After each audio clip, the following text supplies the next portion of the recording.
Hello everyone, welcome back to my channel. मेरे channel पे जो कोई भी नया आ रहे हैं प्लीज़ सब्सक्राइब कर दीजिए। वीडियो को लाइक और कमेंट करके ज़रूर बताना कि आज की स्टोरी आप लोगों को कैसी लगी। तो चलिए स्टोरी शुरू करते हैं। पिछले पार्ट में हमने देखा था वांगजी खींचकर विंग को अपने ऊपर लेटा देता है। विंग का सर वांगजी के चेस्ट पर था। वांगजी के दोनों हाथ विंग के शर्ट के अंदर उसके बैक पर मूव हो रहे थे। विंग को जैसे ये फील होता है वो वांगजी के ऊपर से उठने की कोशिश करता है, लेकिन तभी वांगजी विंग को खींचकर अपने ऊपर कर लेता है और उसके सर पर हाथ रख कर कहता है, रात बहुत हो चुकी है, सो जाओ। तभी विंग कहता है, लेकिन मुझे मेरे कमरे में जाना है। वांगजी विंग को घूर कर देखते हुए कहता है, मैंने कहा ना सो जाओ, क्या तुम्हें सुनाई नहीं देता? वांगजी की तेज आवाज़ सुनकर विंग डर की वजह से अपनी आंखों को बंद कर लेता है। ये देखकर वांगजी स्माइल करता है और उसके फोरहेड पर किस करता है। वांगजी विंग के बैग को सहला रहा था। वांगजी के ऐसा करने से कुछ ही पल के बाद विंग सो जाता है और पता नहीं कब वांगजी को भी नींद आ जाती है। वांगजी और विंग दोनों एक दूसरे के बाहों में सुकून की नींद सो रहे थे। वहीं दूसरी तरफ मिस्टर लैन का रूम में दिखाया जाता है। मिस्टर लैन ठीक से डिनर नहीं कर पा रहे थे, इसलिए मैडम लैन ना चाहते हुए भी मिस्टर लैन को अपने हाथों से खिलाने लगती है। मैडम लैन की नज़रें नीचे झुकी थी।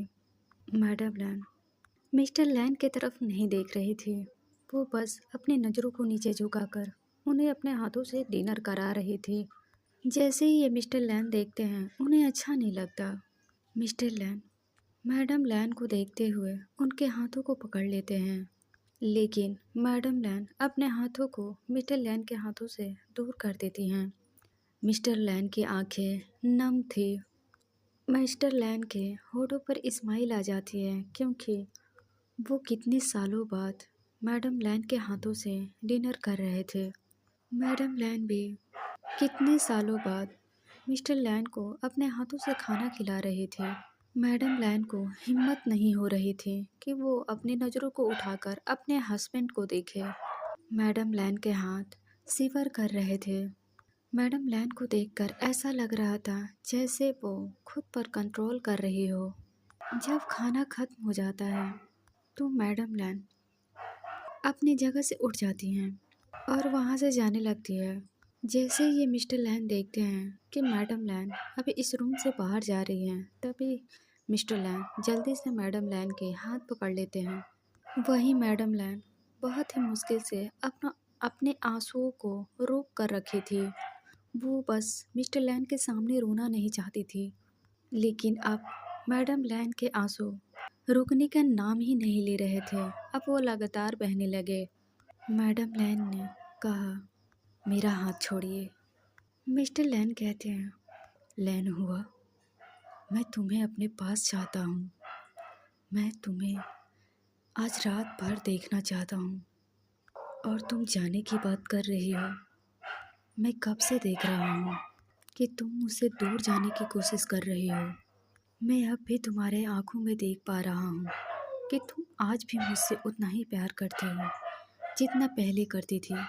तभी मैडम लैन कहती है, क्या आपकी आंखें यूसी को देखकर थक चुकी हैं जो आप दोबारा मेरे पास आए हो? मैडम लैन की बात सुनकर मिस्टर लैन स्माइल करते हैं और कहते हैं, लैन हुआ, मैं हमेशा से सिर्फ तुम्हारा था। मैं हमेशा तुम्हारे आँखों में था। मैं हमेशा तुम्हारा था और तुम्हारा ही रहूँगा। रही बात यूसी की, यूसी में वो बात नहीं है जो तुम्हारे हैं, तुम में है। मैडम लैन कहती हैं, आज तक मैं आपको समझ नहीं पाई। मैं आखिर क्यों आपको समझ नहीं पाती कि आप मुझसे क्या चाहते हैं। आखिर आप मुझसे चाहते क्या हैं? आप जब भी मेरे सामने आते हो मुझे ऐसा लगता है कि आप वही हो जिससे मैं प्यार करती थी। जिससे मैंने शादी की थी। मैं जब भी आपको देखती हूँ, मुझे आपका वो धोखा याद आता है जो आपने मुझे दिया।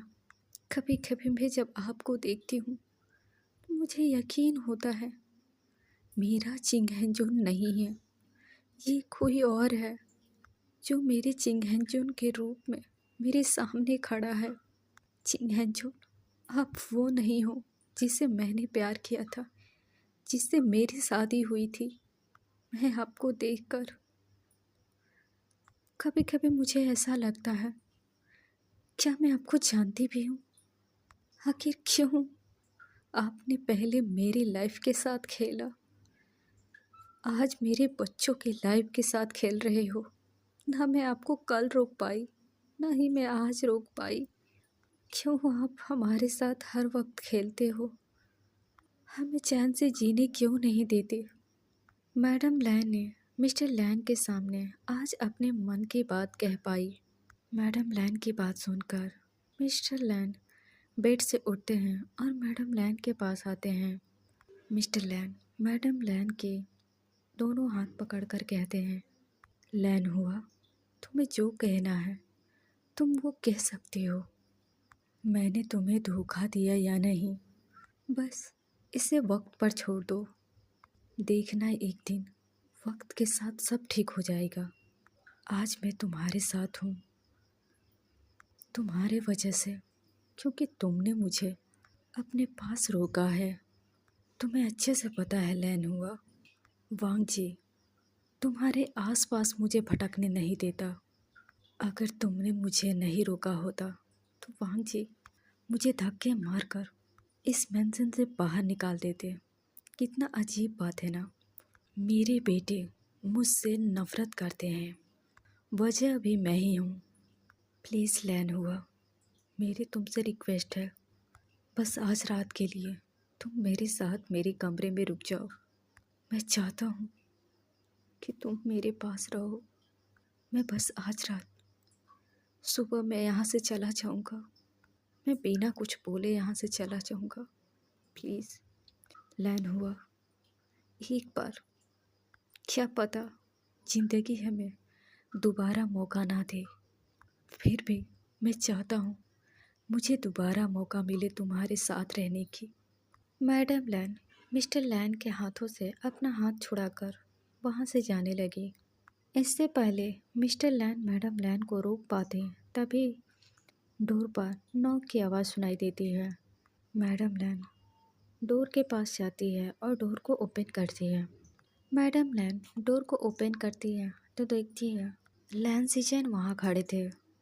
लैन सिचन ने जैसे ही अपने मॉम को आंखों में आंसू देखते हैं, वो गुस्से से मिस्टर लैन को घूरने लगते हैं।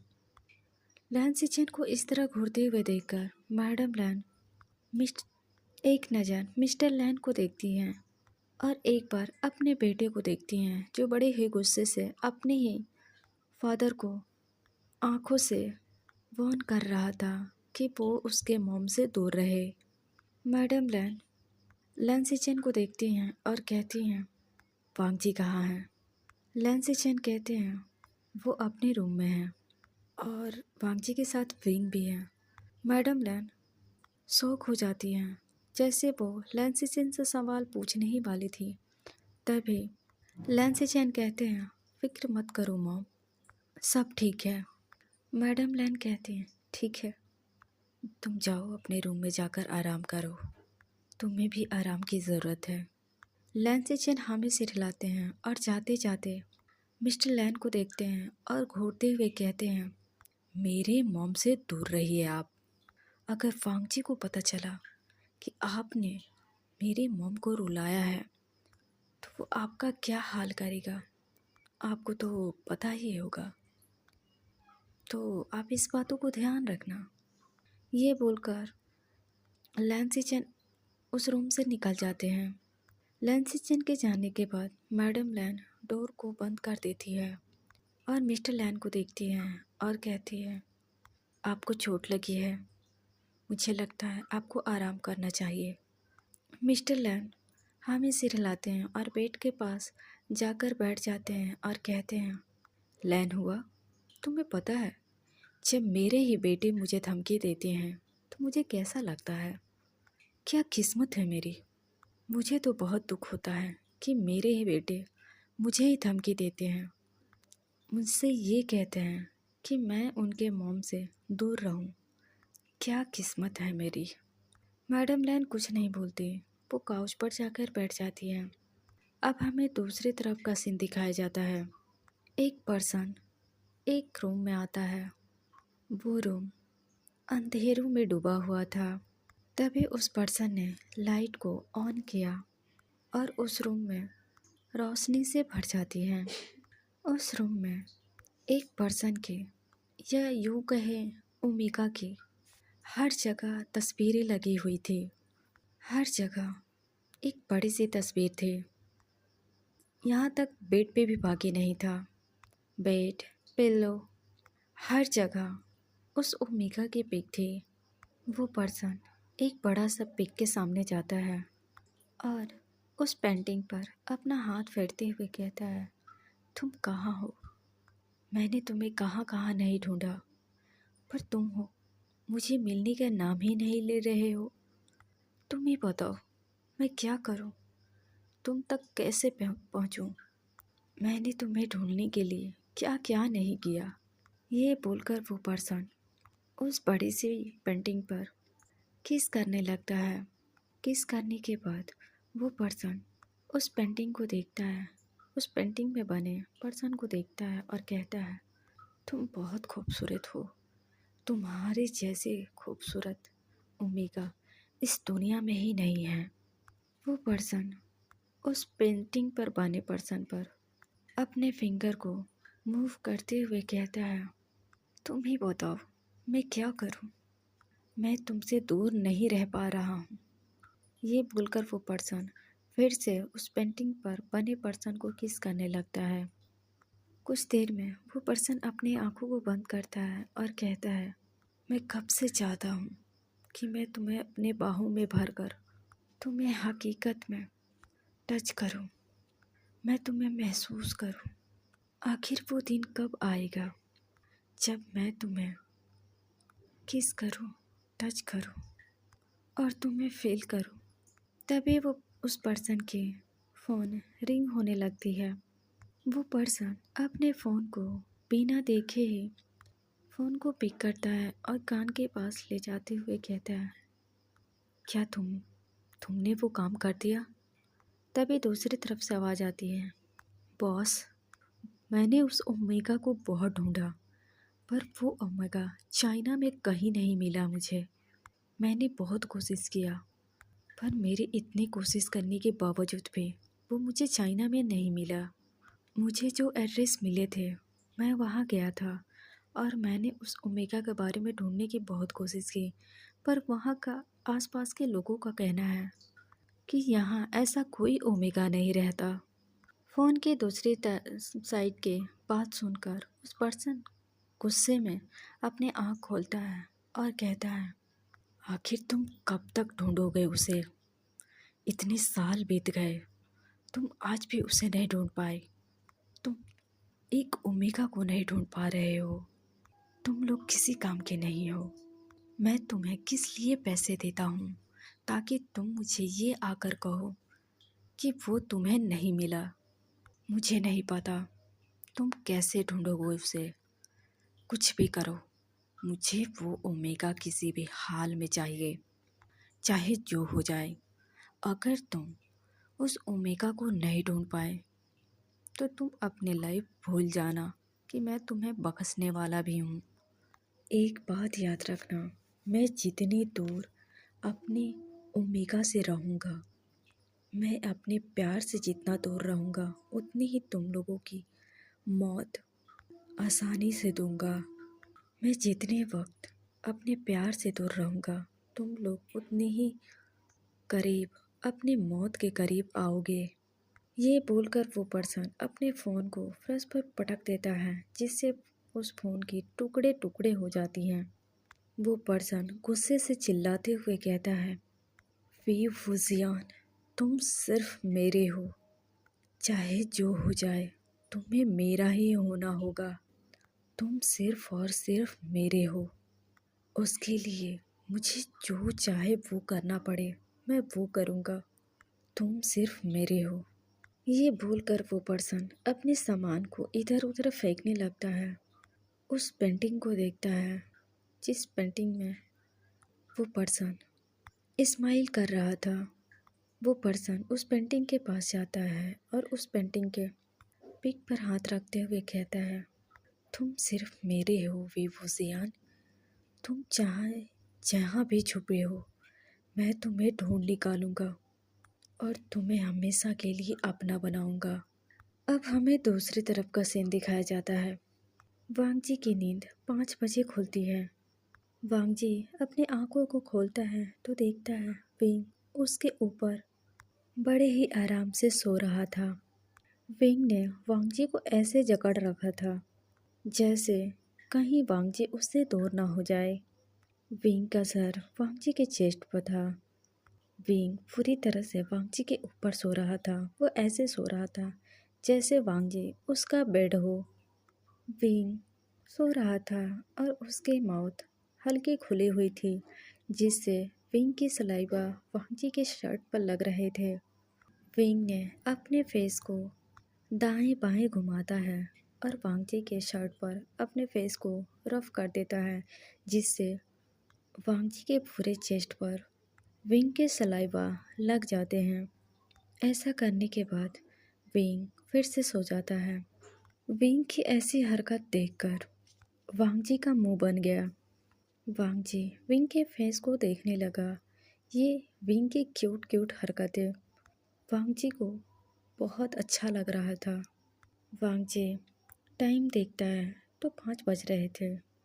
वांग जी विंग को अपने ऊपर से नीचे लेटाता है। विंग गहरी नींद में सो रहा था। जैसे ही वो वांग जी से दूर होता है, विंग वांग जी को टाइटली पकड़ने लगता है। वांग जी स्माइल करता है और विंग को बेड पर अच्छे से लेटाता है, उसके ऊपर ब्लैंकेट कर देता है। वांग जी देखता है तो विंग ने उसको टाइटली पकड़ा था। वो उसे छोड़ने का नाम ही नहीं ले रहा था। वांग जी स्माइल करते हुए एक पिलो लेता है और विंग के साइड में रख देता है और उठकर फ्रेश होने के लिए चला जाता है। फ्रेश होने के बाद वांग जी बाहर आता है। वांग जी सिर्फ और सिर्फ लोअर में था। उसकी अपर बॉडी नेकेड थी। वांग जी फ्रेश होकर आता है तो देखता है विंग बेड पे सो रहा था। विंग ने वांग जी को समझकर वांग जी के पिल्ले को हक करके सो रहा था। ये देखकर वांग जी ना में सिर हिलाता है और विंग के पास जाता है। वांग जी उस पिल्ले को विंग से दूर करता है। वहीं विंग नींद में ही उस पिल्लो को अपनी तरफ खींच रहा था, पर वांग जी उस पिल्लो को विंग से दूर कर रहा था। विंग नींद में ही अपने मुंह को बना रहा था जैसे वो इस पिल्लो को छोड़ना नहीं चाहता हो। विंग की ऐसी हरकत देखकर वांग जी स्माइल करता है। वांग जी विंग के करीब जाता है और उसके फोरहेड पर टक करते हुए कहता है, माय क्यूट बनी। वांग जी के ऐसे टक करने से विंग का मुंह और भी बन गया। विंग अपने पाउटी लिप को निकालकर नींद में ही सो रहा था। विंग नींद में ही अपने पाउट निकाल रहा था। ये देखकर वांग जी खुद को स्माइल करने से नहीं रोक पाया। वांग जी धीरे से विंग को अपने गोद में उठाता है और कमरे से बाहर निकल जाता है। वांग जी विंग को अपने बाहों में लेकर विंग के रूम में लेकर आता है। वांग जी विंग को लेकर विंग के रूम में आता है और धीरे से विंग के बेड पर विंग को लेटा देता है। अब वांग जी विंग को देखता है और एक पिलो को विंग के बगल में रख देता है, जिसे महसूस करके विंग टाइटली पिलो को हक कर लेता है। वांग जी विंग के तरफ झुकता है और दोनों चिक्स पर किस करता है और विंग को देखने लगता है। विंग ने अब तक जो पॉट निकाल कर सो रहा था, वांग जी के किस करने पर विंग नींद में ही स्माइल करता है। विंग को ऐसा करते हुए देखकर वांग जी पे स्माइल करता है। वांगजी अपने मन में कहता है, मैं क्यूट बनी। तुम्हें देखकर मैं खुद को रोक ही नहीं पाता हूँ। अगर मैं ज़्यादा देर तक यहाँ रुकूंगा, मुझे नहीं पता मैं खुद को कंट्रोल कर भी पाऊंगा या नहीं। ये सोचकर वांगजी उस रूम से बाहर निकल जाता है। वांगजी सीधा जिम जाता है।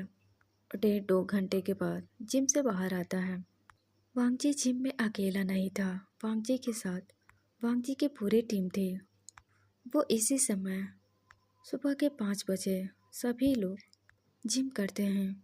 लैन सीचैन, वांगजी की पूरी टीम लैन मैंसन में ही रहते थे क्योंकि वो एक ग्रुप थे। वांगजी उनका लीडर था। वांगजी जो कहता वो लोग उसी रास्ते पे चलते। वांगजी इतनी सुबह सबको परेशान करता था। वो खुद 5 बजे उठता था और सबको भी 5 बजे ही उठाता था। सब वांगजी से परेशान होकर 5 बजे ही उठते थे क्योंकि उन्हें जिम करना था। वहीं लैन सीचैन, उन्हें तो आदत थी 5 बजे उठने की, पर सोयांग, सोंगलैन, जिन जिसवान इन सभी को 5 बजे उठने की आदत नहीं थी। सोयांग चिढ़कर कहता है, हे वांगजी, तुम इतनी सुबह जल्दी क्यों उठते हो? जब तुम्हारी शादी हुई थी तो मैंने सोचा चलो अब तो तुम्हारे पास तुम्हारी ओमेगा है, अब तो तुम देर से ही उठोगे और हमें परेशान भी नहीं करोगे। लेकिन अब भी तुम सुबह उठ रहे हो। तुम्हें तो देर से उठनी चाहिए क्योंकि तुम्हारे पास तुम्हारी ओमेगा है तुम्हें देर से उठाने के लिए। ये बोलकर सुयांग सोंगलैन को इशारा करता है। वहीं सुयांग की बात सुनकर सभी लोग अपने सर को नीचे किए अपना अपना काम कर रहे थे। वांगजी खा जाने वाली नज़रों से सुयांग को देख रहा था। वहीं सोयांग वांगजी को इग्नोर करता है और जिम से बाहर जाने लगता है। वांगजी जाते हुए सोयांग को देख रहा था। वांगजी सोयांग को रोकते हुए कहता है, अगली बार अगर तुमने मेरे रूम के आसपास झांकते हुए मिले या फिर ताक झांक करते हुए मिले तो मैं तुम्हें देखने लायक नहीं छोड़ूंगा। अगर मेरे कमरे में ताक झांक करने की कोशिश भी किया तो मैं तुम्हारे आँखों को देखने लायक नहीं छोड़ूंगा। अगर तुम चाहते हो तुम्हारी ये दोनों आँखें सही सलामत रहे तो तुम इन्हें कंट्रोल करना कि ये दूसरे के कमरों में ताक झांक ना करे। ये बोलकर वांगजी वहाँ से जाने लगता है। वहीं वांगजी की धमकी से सुयांग को कोई फर्क नहीं पड़ता है। सुयांग स्माइल करता है और तेज आवाज़ में कहता है, हे ब्रो, मैं इस बात को ध्यान रखूँगा, लेकिन तुम भी अपनी बातों पर से मुँह करना मत। मुझे अच्छे से पता है तुम्हारे और तुम्हारे ओमेगा के बीच क्या चल रहा है। आधे घंटे बाद सभी लोग रेडी होकर डाइनिंग टेबल पर आते हैं। मैडम लैन जब विंग को वहाँ नहीं देखती तो वो वांगजी को देखती हैं। मैडम लैन को नज़रों को वांगजी समझ जाता है। वांगजी अपने फ़ोन को देखते हुए कहता है, मैंने कुछ नहीं किया, मेरी तरफ ऐसे मत देखिए। जब भी कुछ होता है तो आप मेरी तरफ ऐसे क्यों देखती हैं जैसे मैंने ही कुछ किया होगा। मुझे क्या पता कि वो यहाँ क्यों नहीं आया। अब जाकर क्यों नहीं देख लेती। उसे तो 5 बजे उठने की आदत ही नहीं है। वो हमेशा लेट उठता है। मुझे लगता है वो ज़रूर आराम से अपने बेड पे सो रहा होगा, तो जाकर आपको देखना चाहिए। वांगजी की बात सुनकर सभी लोग वांगजी को देख रहे थे। तभी जिनलिंग मैडम लैन को देखता है और कहता है, आंट, अब फिक्र मत करो, मैं विंग के पास जाता हूँ, अभी बुला कर लाता हूँ। तभी मैडम लैन कहती है, नहीं जिनलिंग, तुम मत जाओ, वो आराम से सो रहा है, उसे सोने दो। शायद वो थका हुआ होगा। वो जितना आराम करेगा उसके लिए उतना ही अच्छा होगा। वो जब उठेगा तो सर्वेंट उसे ब्रेकफास्ट दे देंगे। ये बोलकर मैडम लैन सभी को ब्रेकफास्ट सर्व करने लगी। तभी मैडम लैन की नज़र सीढ़ियों पर जाती हैं जहाँ से मिस्टर लैन नीचे आ रहे थे। मिस्टर लैन फ्रेश होकर नीचे आ रहे थे तो देखते हैं कि उनकी सारी फैमिली ब्रेकफास्ट टेबल पर बैठकर ब्रेकफास्ट कर रहे हैं। मिस्टर लैन अपने फैमिली को एक साथ देखकर उनके आंखों में सुकून थी। वो बहुत अच्छा महसूस कर रहे थे कि आज भी उनकी फैमिली एक साथ है। पर मिस्टर लैन की मजबूरी थी, वो अपनी फैमिली के साथ नहीं रह सकते। ये सोचकर मिस्टर लैन मेंशन से बाहर जाने के लिए कदम बढ़ा देते हैं। मिस्टर लैन डाइनिंग एरिया से होकर जा रहे थे, तभी वांग जी बिना मिस्टर लैन को देखे कहता है, मिस्टर लैन, लैंस इतने भी बुरे नहीं हैं कि अपने मेहमान को बिना ब्रेकफास्ट किए ही जाने दे। अगर आप यहाँ से खाली पेट जाएंगे तो आपके आसपास रहने वाले लोग क्या कहेंगे कि लैंस फैमिली चाइना के नंबर 1 बिजनेसमैन हैं और उनके पास एक भूखे इंसान को खिलाने के लिए खाना तक नहीं है। वांग जी की बात सुनकर मिस्टर लैंग के कदम वहीं रुक जाते हैं। वहीं ब्रेकफास्ट टेबल पर बैठे सभी लोग शौक से वांग जी को देख रहे थे। वहीं मैडम लैंग और मैडम यू, वो तो और भी हैरान थी वांग जी की इस हरकत से। मैडम यू झुककर सैमियान से कहती हैं, सैमियान, क्या तुमने भी वही सुना जो मैंने सुना? जियांग सैमियान कहते हैं, हाँ यू, मैंने भी वही सुना जो तुमने सुना। सैमियान, मुझे तो यकीन ही नहीं हो रहा, क्या मैं ड्रीम देख रही हूँ? अगर ये मेरी ड्रीम है तो कोई मुझे इस ड्रीम से बाहर निकालो। मैडम लैन हैरानी से अपने आंखों को बड़ी करते हुए कहती है, सैमियान, मुझे लगता है मुझे हार्ट अटैक आने वाले हैं। वहीं बगल में बैठे जियांग सैमियान एक जोर का किक मैडम यू के पैरों पर करते हैं। जियांग सैमियान के ऐसा करने से मैडम यू दर्द से चिल्लाती है और घूर कर कहती हैं, आपने ऐसा क्यों किया? तो जियांग सैमियान कहते हैं, मैंने कुछ नहीं किया, तुमने खुद कहा कि मैं तुम्हें ड्रीम से बाहर निकालूं, इसलिए मैंने तुम्हें ड्रीम से बाहर निकाला। अब तो तुम्हें यकीन हो चुका होगा कि ये तुम्हारी ड्रीम नहीं है। मैडम यू गुस्सा करते हुए कहती हैं, मैंने कहा था ड्रीम से बाहर निकालने के लिए, मैंने ये नहीं कहा कि आप जोर के किक करो मुझे। जियांग सैमियान अपनी जगह पर खड़े होकर वांग जी को देख रहे थे। जियांग सैमियान कुछ सोचकर स्माइल करते हैं और डाइनिंग टेबल की तरफ बढ़ जाते हैं। मिस्टर लैन वांग जी के पास जाते हैं और वांग जी के पास वाली चेयर को खींचते हैं, सामने वाली चेयर को खींचते हैं और सामने वाली चेयर पर बैठ जाते हैं। आज ब्रेकफास्ट टेबल पर बहुत शांति थी, सभी लोग शांत थे। लैंस फैमिली खाते वक्त बात नहीं करते थे क्योंकि उनका एक रूल था, वो था खाते वक्त बात नहीं करना। कई सारे रूल थे जिन्हें उन्हें फॉलो करना पड़ता था, लेकिन फिर भी शोर करने वाले लोग शोर ही करते थे। लेकिन आज कुछ ज़्यादा ही यहाँ शांत थे। वहाँ अगर किसी चीज़ की आवाज़ आ रही थी तो वो थी चॉपस्टिक की। कुछ देर बाद मिस्टर लैन देखते हैं कि वांग जी का ब्रेकफास्ट हो चुका है, तो मिस्टर लैन अपना भी चॉपस्टिक नीचे रख देते हैं और वांग जी को देखते हैं और कहते हैं, जहाँ तक मुझे पता है तुम मुझे ऐसे तो ब्रेकफास्ट करने तो नहीं दोगे, और तुमने मुझे यहाँ ब्रेकफास्ट करने के लिए कहा है तो ज़रूर इसकी कोई कीमत होगी, तो बताओ इसकी क्या कीमत है?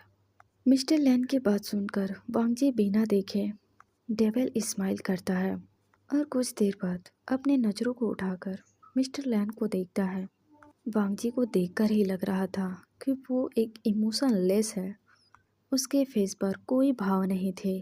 वांग जी बिना कोई इमोशन के कोल्ड वॉइस में कहता है, आपने सही कहा। वांग जी की इतनी कोल्ड वॉइस सुनकर वहाँ मौजूद सभी लोग बहुत सीरियस थे। वांग जी कोल्ड वॉइस में फिर से कहता है, मैंने उस पर्सन को पकड़ लिया है जिसने मेरे मॉम को मारने की कोशिश की। आपको तो पता होगा मैं उस गार्ड के साथ क्या करना चाहता हूँ। तभी मिस्टर लैन कहते हैं, क्या तुम मुझसे मेरी परमिशन मांग रहे हो? अरे मुझे तो पता ही नहीं था कि मेरा बेटा एक आज्ञाकारी भी है। कितना अच्छा बात है ना। मेरा बेटा भले ही बड़ा हो गया है, लेकिन देखो तो वो आज भी मेरा ही परमिशन मांग रहा है। I am impress. ये अच्छी बात है। मुझे जानकर अच्छा लगा कि मेरा बेटा कुछ सोचने से पहले मेरी राय जानना चाहता है। मिस्टर लैन वांगजी को उस्काते हुए कहते हैं, जिसका असर वांगजी के फेस पर साफ साफ दिख रहा था। वांगजी गुस्से में दांत पीसते हुए कहता है, मैं आपका बेटा नहीं हूँ। आइंदा से आपने मुझे बेटा कहा